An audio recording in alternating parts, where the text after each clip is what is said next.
stay with us. You're going to join us later in the programme. First, we're going to look at an emergency conference that has been held in Bogota by the Hague Group, which has ended with 12 countries signing a joint statement to end Israeli strikes on Gaza.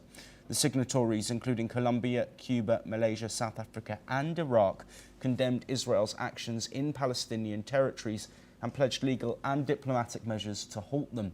The joint document outlines 6 actions to be implemented by September the 20th, including denial of arms to Israel, a ban on ships transporting such arms, and a review of public contracts for possible links to companies that benefit from commerce with Israel.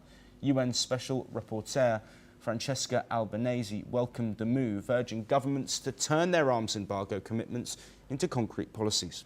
Let's have a listen to what the Colombian President, the Palestinian Minister of State and the United Nations Special Rapporteur had to say. Bueno, de la OTAN tenemos que salir. Tenemos que configurar un ejército de la luz con todos los pueblos del mundo que quieran. Y tenemos que decirle a Europa que si quiere estar con América Latina o con África, deja de ayudar a los nazis. Y tenemos que decirle al pueblo norteamericano de todos los colores, porque ya es de todos los colores, que dejen de ayudar. I believe what we did here yesterday and today is a turning point in the direction of not to tolerate the continuation of impunity and Israel to be above the law. We are beginning the process in which will be a massive wave of countries, of civil society organizations, of companies, of individuals, of all who cherish international law and justice to start taking practical steps in order to force Israel to stop the genocide against our people, especially. The measures that have been agreed are to be absolutely welcomed, and now all states must implement them. Commitments to arms embargoes must turn into urgent policies and then domestic legislations enforceable by your judiciaries against all those who work to circumvent this commitment. Well, joining us to discuss this latest update is Jim Rice, a professor of international law, who's joining us from Bugan in the Philippines. Jim, as always, thank you ever so much for your time.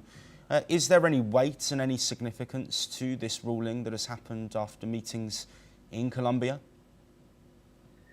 Thanks for having me on. Yes, I think that this is, excuse me, a very significant development, because after years of paralysis on the part of the Security Council, in which, you know, if there's a condemnation of the actions of Israel in Gaza and in other matters as well, the United States will consistently veto any resolution. And so what you're seeing now is a concerted effort on the part of the Global South, those countries that you just mentioned, and the UN Special Rapporteur. It's very important because they're finding their own ways of dealing with what is essentially a growing genocide in Gaza, in which they're actually using food. The Israelis are using food as a weapon to try and starve out children and non-combatants. And it's unacceptable. And I think that this is an important development. Yes, Jim. And what comes next now after this ruling? Do you think that more nations could potentially join in making moves similar to this from the Hague Group? It's difficult to determine what's going to happen in the future, but I think that nations in the developing world are increasingly fed up and not satisfied with the way things are, and they want to move beyond a simple dichotomy between the Russian Federation and the United States and China, and they want to act on their own, and I think this is a good development. Jim Rice, we are unfortunately out of time on this topic, but thank you ever so much for joining us. We will, of course, bring you all of the updates on the ongoing situation.